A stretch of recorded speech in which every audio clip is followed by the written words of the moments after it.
Isso aconteceu no início da década de 2010, numa época em que produzir conteúdo para a internet ainda era bem mais complicado do que hoje.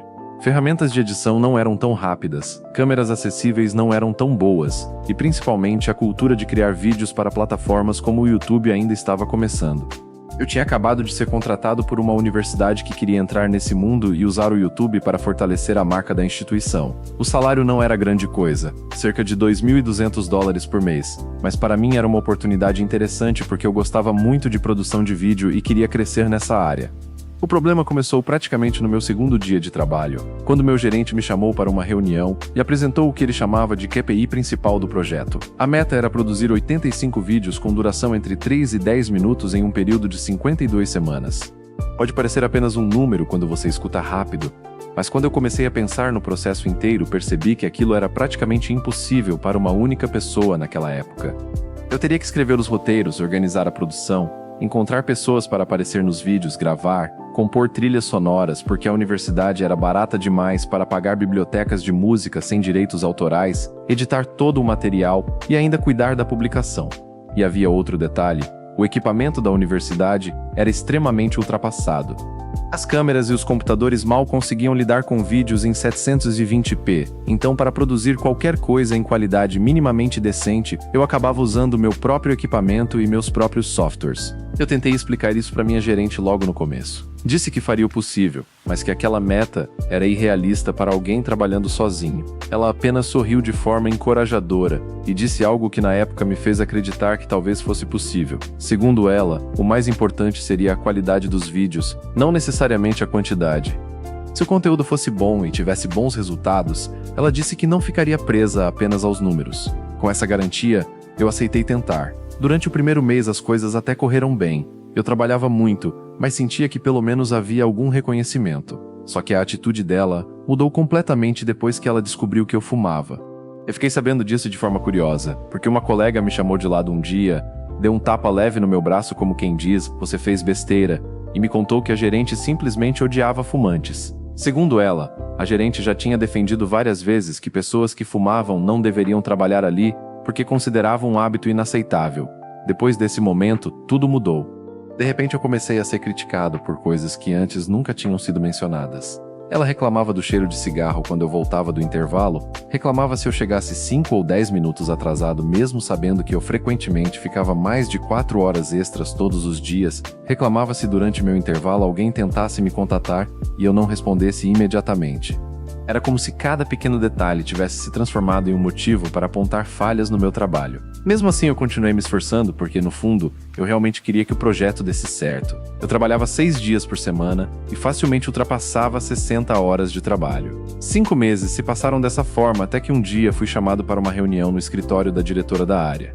Quando entrei na sala, vi minha gerente sentada ali com aquela expressão estranha de quem tenta parecer simpática, enquanto claramente está satisfeita com alguma coisa ruim que está prestes a acontecer. Naquele momento, meu estômago já deu um nó. A diretora começou dizendo que estava decepcionada com o meu desempenho porque havia recebido informações de que eu estava atrasado em relação às metas. Segundo ela, já estávamos quase na metade do ano, e eu tinha concluído apenas 30 dos 85 vídeos planejados. Eu tentei explicar calmamente que cada um daqueles vídeos exigia um trabalho enorme, que eu estava basicamente operando como uma equipe inteira sozinho, e que apesar da quantidade ser menor do que a meta original, os vídeos que eu tinha publicado estavam tendo o melhor desempenho da história do canal da universidade. Também lembrei que minha gerente havia dito que qualidade seria mais importante que quantidade. A diretora simplesmente ignorou essa parte e disse que o KPI era muito claro: 85 vídeos em um ano. Como estávamos perto da metade do período e meus números estavam muito abaixo da meta proporcional, ela achava melhor encerrar meu contrato naquele momento. Eu perguntei, meio incrédulo, como eles pretendiam atingir a meta se estivessem me demitindo justamente no meio do projeto. Foi nesse momento que minha gerente, com um tom meio arrogante, respondeu que eles encontrariam uma produtora profissional para terminar o trabalho. A diretora lançou um olhar curioso para ela, mas acabou concordando e disse que a gerente resolveria isso. Foi exatamente nesse momento que uma ideia começou a se formar na minha cabeça. Uma das minhas responsabilidades naquele trabalho era manter um banco de dados com contatos de produtoras e profissionais da área de vídeo que poderiam ser contratados caso a universidade precisasse de algo maior do que eu conseguia fazer sozinho. Eu sabia que, depois da minha saída, A gerente provavelmente usaria exatamente aquele banco de dados porque ela mesma não tinha nenhum contato no setor. Então, antes de sair oficialmente da empresa, eu fiz algumas pequenas alterações. Eu troquei números de telefone, baguncei e-mails e deixei apenas um contato funcionando perfeitamente. Esse contato era de um amigo meu que trabalhava em uma produtora como diretor júnior. Liguei para ele e expliquei toda a situação e também o plano que estava começando a montar. Disse que provavelmente a universidade iria procurar uma produtora para assumir o projeto e que, se a empresa dele fosse chamada para apresentar uma proposta, eu poderia ajudá-los a ganhar o contrato. Em troca, a produtora me pagaria uma comissão padrão de 15% pelo trabalho intermediado. Ele achou a ideia excelente, falou com o gerente da produtora, e quando perceberam que aquilo poderia se transformar em um contrato de 6 meses com valores muito altos, aceitaram imediatamente. Eu então expliquei para eles exatamente como deveriam apresentar a proposta. Contei quais eram os objetivos da universidade, quais tipos de vídeos eles gostavam, quais temas tinham mais chance de agradar a diretora e minha ex-gerente e até quais palavras usar na apresentação. Quando finalmente foram chamados para fazer o pitch, parecia quase mágico.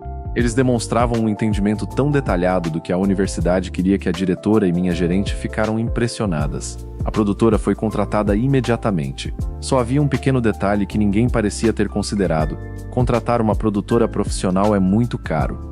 Cada vídeo exigia uma equipe completa com produtor, diretor de fotografia, técnicos de iluminação, equipe de som, editores e assistentes. Isso significava que cada vídeo poderia custar facilmente 2 ou 3 vezes o meu salário mensal. A vantagem era que eles conseguiam produzir muito mais rápido. Em vez de um vídeo por semana, às vezes entregavam um a cada 2 ou 3 dias.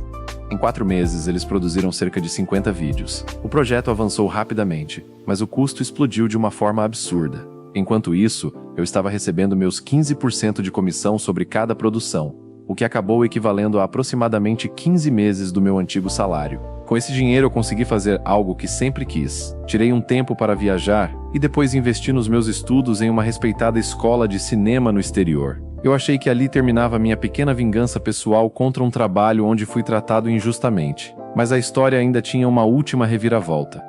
Um dia, enquanto eu estava de férias em Bali, recebi uma ligação daquela mesma colega que tinha me avisado sobre o problema da minha gerente com fumantes. Ela me contou que minha ex-gerente havia sido demitida e que a diretora tinha levado uma bronca enorme do reitor da universidade. O motivo era simples e ao mesmo tempo irônico. O projeto inteiro de conteúdo tinha recebido um orçamento equivalente a cerca de 1 ano e meio do meu salário. Depois que contrataram a produtora, os custos ultrapassaram esse orçamento em mais de 10 vezes.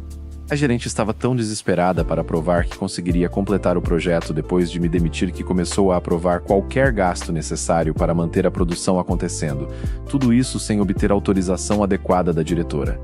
No final, quando a conta chegou, alguém precisava assumir a responsabilidade. Foi assim que, sem querer, eu consegui 3 coisas ao mesmo tempo. Ajudei meu amigo a conseguir uma promoção extremamente rápida dentro da produtora, ganhei o equivalente a mais de 1 ano de salário depois de ser demitido, e ainda vi o gerente que tentou me derrubar perder o próprio emprego. Gostou do vídeo? Deixe o like, se inscreva no canal e ative o sininho.